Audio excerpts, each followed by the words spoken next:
Good morning, Cambodia. Welcome back to Cambodia Business Week. Today we're going to talk about wines. We are going to talk about a particularly very famous wine label. If you've ever seen a wine label with fish bones, I should say, then you've heard of Stonefish. And there's a series of wine labels since then that Peter Papaganitas from Stonefish Wineries has created, which are award-winning labels. And we're going to learn about Peter today. I'm going to learn about also your wine labels. Good morning, Peter. Good morning, Cambodia. Welcome to Cambodia. Thank you. Well, if I could ask, what brought you here to Cambodia this trip? Cambodia is an interesting place where we believe there is potential for stonefish in this country.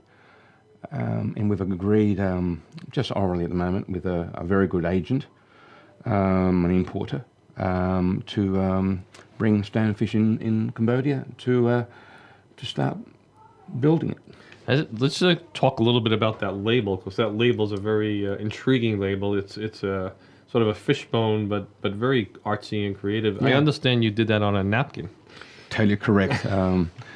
It was roughly 17 years ago. It was created on a serviette. And what's made that? Sorry, I should say this. What's important about that label is that, and people will say it came from the heart. It was at a time where things were a bit tough. The label was created off a napkin. We launched our first label in year 2000 successfully in a restaurant called The Lagoon, which is a very famous restaurant in Sydney. It's in Wollongong. In Wollongong, yeah. Yes, okay. And it's owned by the Harrison family. And it was first launched there, and that was 17 years ago, and we have grown a lot since. Okay, so you have a career in the winery industry, and it goes way back, but let's go as way back as we can. Let's talk about you're Greek. Absolutely. I was born in a small little island called Simi. I was one when I then went to a bigger island called Rhodes, and I then left with a family 6 years later and arrived in Australia. If I remember, Rhodes is an island, right? Absolutely. The Colossus of Rhodes. That's the one. Yeah, that's right. That's the one. I've been there. Beautiful place. I could, these are incredibly beautiful places where people all over Europe die to get to during the summer to vacation. And you left. We left, but I have gone back and at a later time. But Australia's given us an amazing opportunity, and I am the youngest of 8 children, so the family has done exceptionally well in Australia. A bit of a land of opportunity, Australia has been. Absolutely, and for that, and I was very fortunate enough to get involved in wine in 1979. And I worked for a very famous company called Lindemans and then Penfolds. Before that, you worked with a Greek brand called Metaxa. No, it was later. Oh, okay. So my first job I worked in sales and marketing for Lindemans, right, and then Penfolds, and then Cinzano, and then the famous Greek company after that was Metaxa. Metaxa, I remember, it's a pretty strong stuff, if I remember.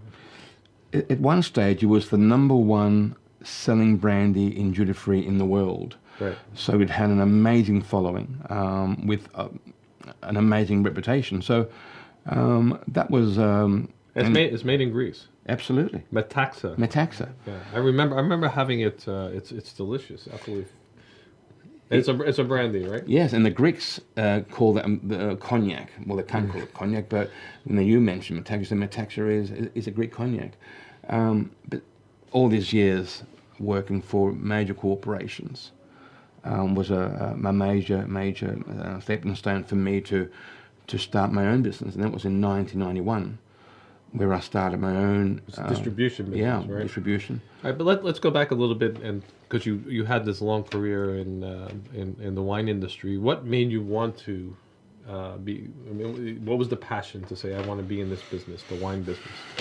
Again, finishing university at the time and wanting to find something that I could really enjoy with passion and being able to, as I would say, get my teeth into it. And wine at the time was an industry where it was growing, and I was fortunate enough to apply for this job, and and I was actually fortunate to meet the most amazing mentor as such, a guy called Dick Tyrrell, which made my life a lot easier and gave me my first opportunity. Wine is a very big part of the Australian culture. It's a fantastic industry in Australia as well. So, was it part of that this Australia being a wine culture, it attracted you? It was, but also at the time the industry was changing. Beer was a major alcohol consumed at the time, but I could see the European influence coming into play, and wine was growing, and I wanted to work for the company that had potential, and that was Lindemans. But later on, talking about passion, and the reason why I got involved in wine, because wine gives you that sort of opportunity to be expressive, but also enjoyment of wine. Right. Tell us about some of the jobs you've had in the wine industry before you got to the distribution side and before you had your own labels. Two parts. I was sales and marketing for Lindemans and Penfolds. Does that mean you have to taste a lot of wine? No, no. At the time it was to watch your liver here a little bit. It was later. That was later. But at the beginning, it was mostly creating branding, brand building, some really good brands. And so, is this going to the restaurants? Also, was it global or was it local? It was local initially, Right. but I was able to then change some labels that are now quite famous. Recreate brand building, and that was my major part of my job, but also selling as well, which I love meeting people and selling wine. So it was a combination. It just sounds like a good job. Meeting people and selling wine sounds like a good job. It was and still is. And what does that involve? Is it sort of a daytime, nighttime? You're going to the restaurants, sitting with the owners, or actually? We have it here a lot. We have brands coming here and giving wine tastings sort of with dinners and explaining the wine and the region and different types of wines and tastes. Go through a little bit what that meant when you were doing sales and marketing. The success, I believe, in any business is customer service, but also relationships. And relationships, believe it or not, are normally created after hours, not through the day. Yes, you do see some business, but after hours you go and have a glass of wine or a glass of something, and you create this beautiful relationship with either the owners or the managers or the staff. And that is a major, I believe it's a major reason why we've done so well, because I do a lot of that. And the staff recommend the wine, so they're a real key part of that. Somebody says, "What do you think goes good with this dish?" And if the waiter or the waitress knows, and Totally correct. right, Totally correct. so you got to educate to that level. The biggest problem I find with bigger companies, and it's changed now, the arrogance has come in, and I say arrogance where, yes, they do have a big label, but they don't believe that they should go out there and do exactly what they did when they first started. So smaller companies like myself, which I acknowledge even the cleaner at a restaurant, goes a long way of making it work. But also, how do you get it to the home? Because there's a lot of now, obviously, drinking wine at meals at home is quite popular. There is, but we've taken a totally different approach with Stonefish, and that is, we don't supply to major chains of bottle shops or supermarkets. Most people would think it's silly. I don't, because by having the restaurant on your side, but being able to promote your product by the glass or on the wine list, knowing they will not find that wine in a bottle shop discounted, gives the restaurant a chance to make more money, but also promote a label that's not, and I use the word bastardized, out in the marketplace.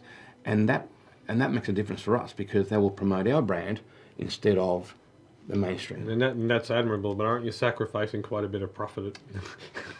Totally correct. Right. I mean, recently we've had two of the biggest companies in Australia approach us for a big amount of volume, and we refused. It is a principle thing. Yes, principle, and there's two ways of actually approaching brand building.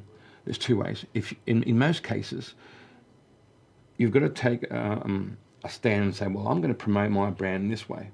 yes, I'm going to lose market share in some areas. I'm going to lose a lot of volume, but I want the brand to be perceived as being premium in 10 years' time, not a brand that you sell X amount of cases, and then year by year, all the big chains are starting to discount it, and when they've had a run with you, then slowly put it down to the second shelf, third shelf, and before you know it, it's no longer listed.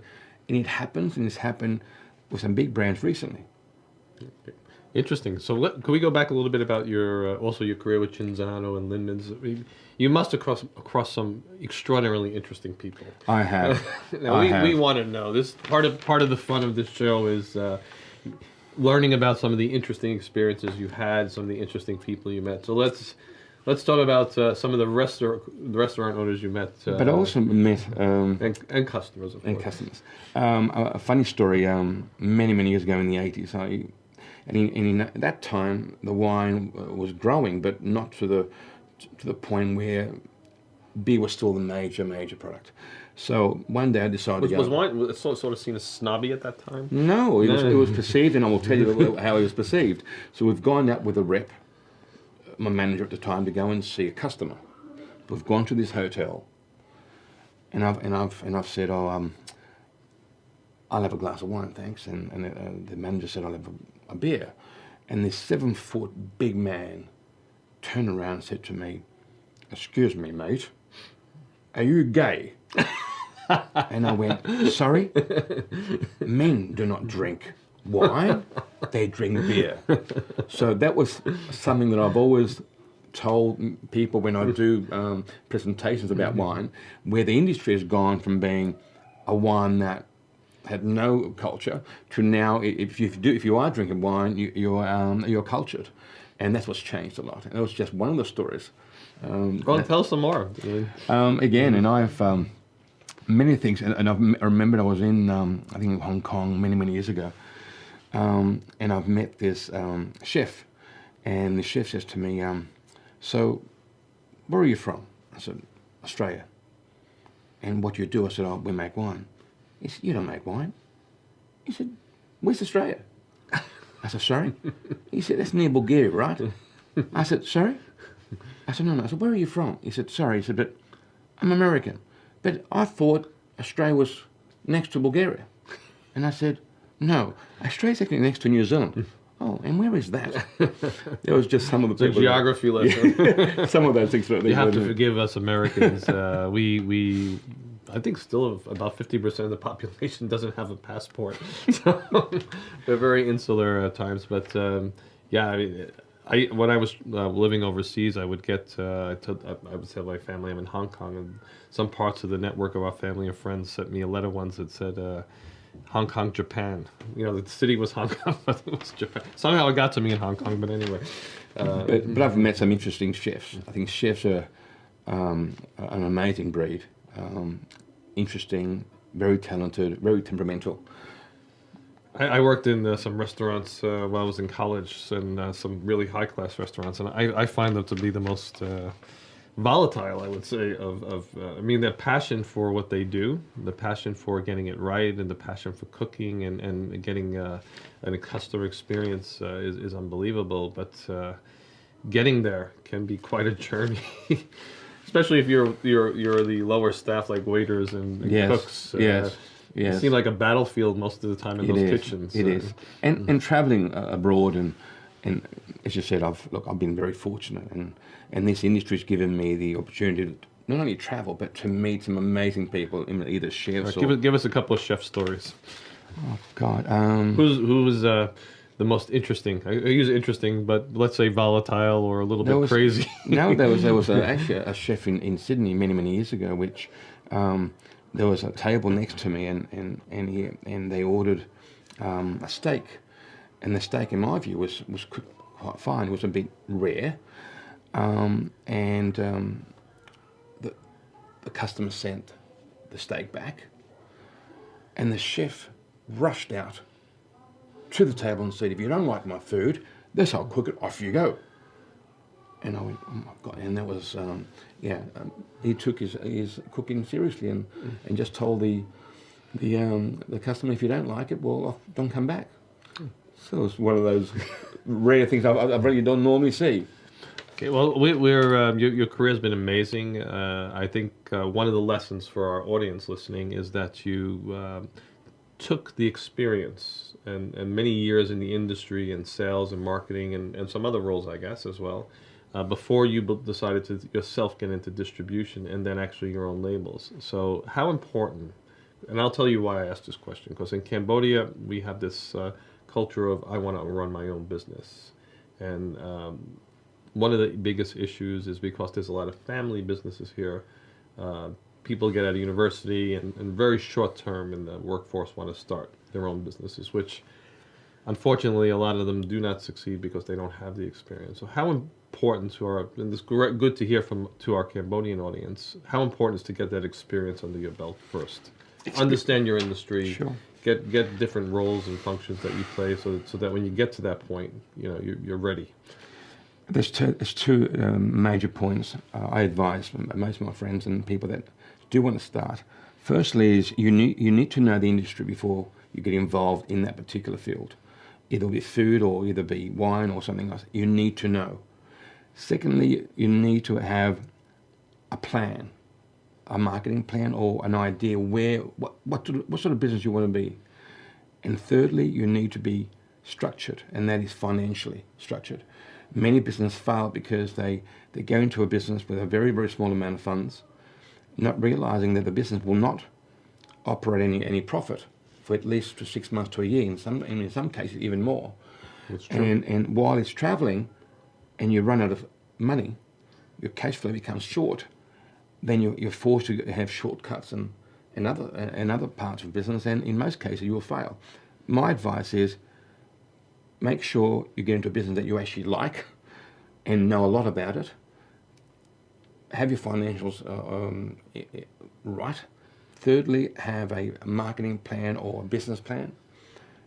And fourthly, and the most important, you need to be disciplined and you need to be passionate if you want to be successful. And discipline is one thing to have passion, but passion could go, it could be directionless because you're very excited about your business. But like you said, being disciplined. And how do people get disciplined? Because I think a lot of this is time management and focus. Most people will say when you fail in some businesses, you've learned to, from the experience, say, well, I've done this and it was wrong because I rushed. As you said before, I became too passionate about my job, but forgot the structure of the business, and that is the back office sort of things that you need to have. I've made mistakes. I will continue to make mistakes, but I've learned if you want to grow nicely and become successful in business, you need to tick all the boxes, because a lot of people get involved in an idea without understanding that they're going to be facing many problems and hurdles and competition and on. My advice is as I said before, make sure you know what you're doing when you go in there. Make sure the industry is right. Do your sums. Be cashed up. Have a marketing plan or business plan. Discipline, but still allow for you to be passionate in what you're doing, and especially if you are dealing with the public or with people in general. So you have a consumer product in the end. So although you deal on let's say on a wholesale level in effect to the restaurants, the retail level is the end customer is the consumer. So building awareness with the consumer in your business is very important. Absolutely. And it's not only through since you're not selling in on a big scale in supermarkets or wine shops, let's say. How do you balance that, getting consumers aware with the fact that really they're just going to get it in restaurants or bars? We've made small adjustments, not many adjustments, in the sense of we have now targeted some selected fine wine shops, very fine, where people are able to actually buy it. And we also have our own website where you can actually buy on. Oh, your e-commerce. Yeah. Okay. And it's a great name. It's called Red Wine and Bubbles. And they're able to buy the wine from us at a good price. So we've made some adjustments in reference to that, to to give the consumer a chance to buy. And I think a lesson learned, because you wanted to keep up the image of the brand, but also extend the reach and distribution and profitability, and it's working. I guess it's working very well. Okay. Is online sales becoming a larger percentage? Absolutely. especially with the younger generation, the younger consumer are now looking online. But you don't want to also make a mistake by trying to actually overcharge. And a lot of people online think, oh yeah, I mean, they don't know the product, and they seem to put a false price on wine, and they can find it somewhere else cheaper. So be careful. Like I said, we try to be as fair as possible, and to give the consumer a chance to come back and buy it again. So we don't make a lot of margin on. We do make a good margin, but not as much as other people. Okay, Peter, we're going to take a quick musical break, give you some time to catch your breath. And I think one of the things that I'll get really criticized for if I don't ask about is the wine labels you have, the types of wine you have, what they go with, and when they're going to be available in Cambodia. So we're going to talk wine when we come back, because this is what I'm sure a lot of people want to hear. Excellent. So give us a minute to take a quick musical break, catch our breath, refresh, and we'll be right back.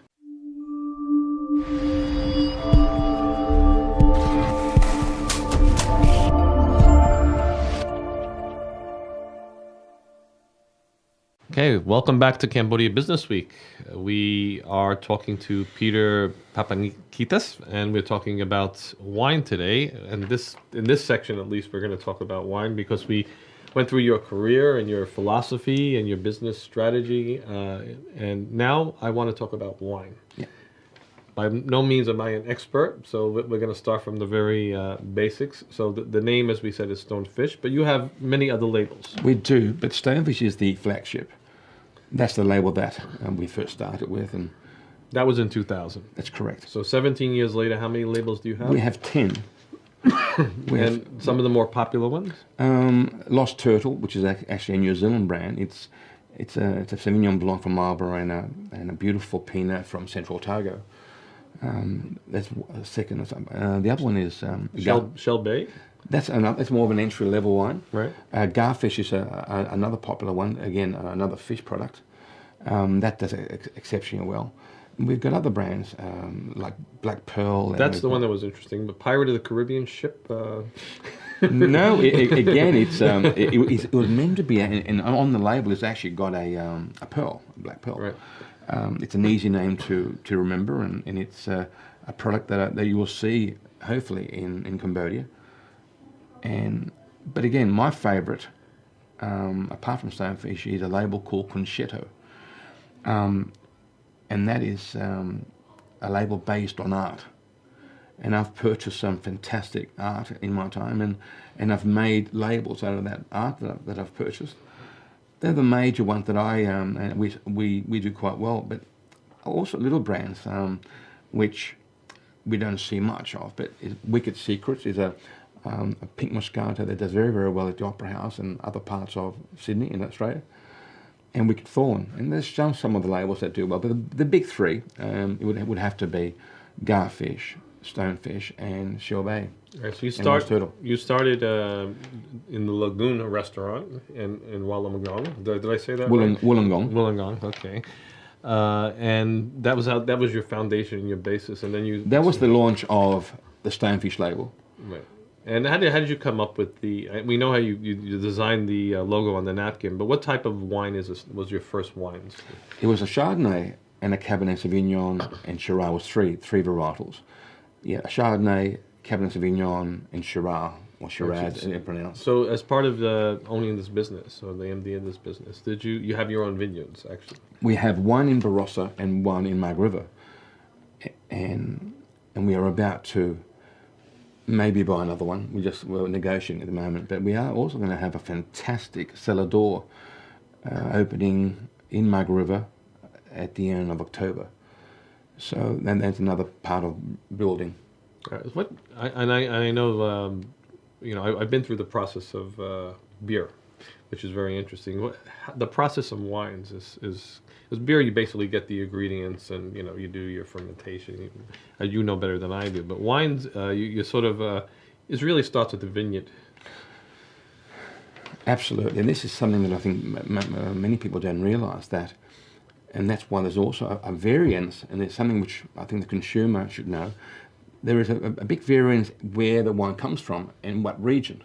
For example, in Australia, if you look at the Riverland or the Griffith, part of Australia, and that's more the bulk market. Even though they produce some really good wine, the yield could vary from 11 tonnes to an acre to 14, where the premium regions like Barossa and Margaret River and even Tasmania, you might get from 1 tonne to an acre to maybe 4. So the difference in the grape, mostly when you're getting a big yield, about 14 tonnes, mostly big grape with a lot of water, Right. but smaller yield, 1 tonne to an acre, good intense fruit. Very rich. Absolutely. And that in most cases, it's a better wine, but also will last longer. So when you go out to the marketplace and you see a Chardonnay, for example, at say $6.99, and then you see another Chardonnay at $29, so well, what's the difference? Big difference. Where it comes from? Has it had any oak treatment? What type of oak? And for how long? So it varies on all those attributes, all those components to actually give you that price point of a wine in a marketplace. So the birth of the wine industry in Australia, were the grapes local grapes, or did you get them from France? Many years ago, and I would imagine, I think 1869, around that sort of mark, many years ago. Yes, there were actually clones from France initially, Right. and then other parts, but mostly from France. Right. And I would imagine from other countries, which we really don't know, but yeah, there were actually clones that were actually brought over by early winemakers. So the vineyards themselves, what makes it a good vineyard? I guess besides its temperature, water, Location, soil, and you've got to actually look after the vineyard. I mean, many people have a vineyard, but it's like anything. You know, you make sure you prune it properly, make sure you water it properly, make sure that you just need to look after it. And then when you produce a nice bunch of grapes, or nice, and is that yearly, right? absolutely. Yeah, so it's an annual crop. It is, and it varies. Like, for example, in the Hunter Valley, you normally get vintage comes about between mid-Jan to say mid-February, and then you move across to Victoria, and again, at the end of January, at the end of February, and then you go south and becomes March. So up the coast you'll find, for example, Margaret, you normally get April to May. So all parts of Australia are different, and totally different to Europe, where you're normally looking at September, Sure. and so on. So once the grapes are picked, I had an Italian grandfather who used to make wine with him. I remember him squashing the grapes and bottling it. Crushing it. What's the process? Again, it's the grapes are picked, and again, that's a very important part when you're picking the grapes. How far the grapes will actually have to travel. So that's why a lot of vineyards, in most cases, are close to a winery, or close to where you're not travelling too far, because it could affect the oxidize, but also damage is a major issue. Is as well. it best as soon as they're picked to crush them as soon as possible? Well, again, they need to be taken to the winery for crushing. Right, and then it's put in oak barrels. I see this is being. No, well, again, it's a process of looking at wine in red. Right. If you look at Sauvignon Blanc, for example, it's straight from the tank into a bottle. That's probably 80% of the Sauvignon Blanc around the world. It doesn't see oak at all. The French and some other parts of the world, some Italy and that, yes, they do give it maybe a very small amount of oak treatment. But in most cases, Sauvignon Blanc, Pinot Grigio, Pinot Gris, some of those aromatic varietals don't even see oak. Yes, people do use oak in some parts of the world, but not normally. But Chardonnay is one wide varietal they do use oak, which is important. How long does it stay in the oak? It varies on price point. It varies on what sort of... Up to 2 years is... White wine's not as much. White wine's normally a year, 6 to a year, or maybe sometimes a year and a half, but mostly a year's maximum in some cases. But when you're talking of oak, you normally are referring to reds, and this is where the whole scenario when cost changes. And then you see those famous movies where people say, "I'll have a 1943 something." How does that work? I mean, when you bottle, you actually have something that's bottled 30, 40 years ago. Again, it comes back to creating a wine that can last the distance, and you need small yield, and in most cases you might even get maybe half a ton to an acre. And also you need to use the right cork, the right oak that it gets matured in, and being able to actually make a wine that can last that long. Not many people can do that, but there is wines. I mean, in France, even Australia. I mean, we've got some wines in Australia which would last maybe 50, 60 years. Does wine really age well? It does, but we've had major problems in the past where we had a cork issue. And where you sometimes think the wine would be great after 15, 20 years or 30, if you're using a bad cork, that isn't the case. But in most cases... Then you get vinegar. Yes, you do. And loss of money, of course. Right, but wine does age. It does. And how does that happen? Again, it's and as they do say, it actually matures in the bottle.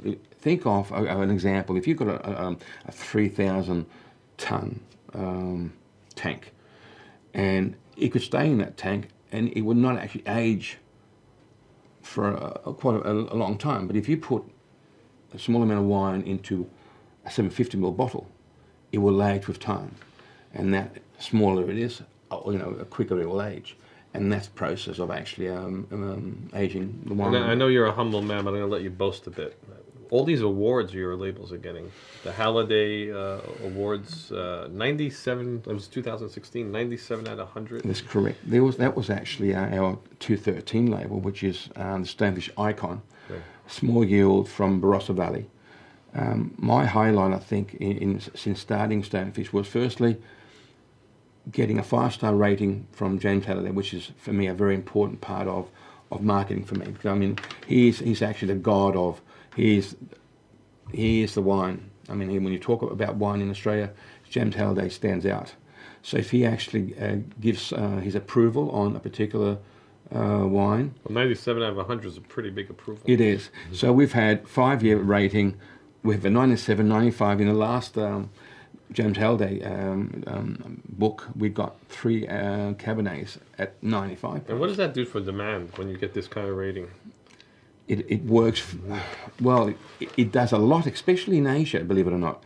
In Asia, they seem to want to know why the wine has got 95 points by Parker or Jancis Robinson or James Halliday. When those big critics, wine critics, are able to put a number or a rating on a wine, the consumers seem to trust it more. And they want to buy it because those people have given it the ratings. And now 16 countries. Yes. And how is this evolving? Because Cambodia is going to be the next one, right? We'll be 17. Yeah. And what's attractive to Cambodia?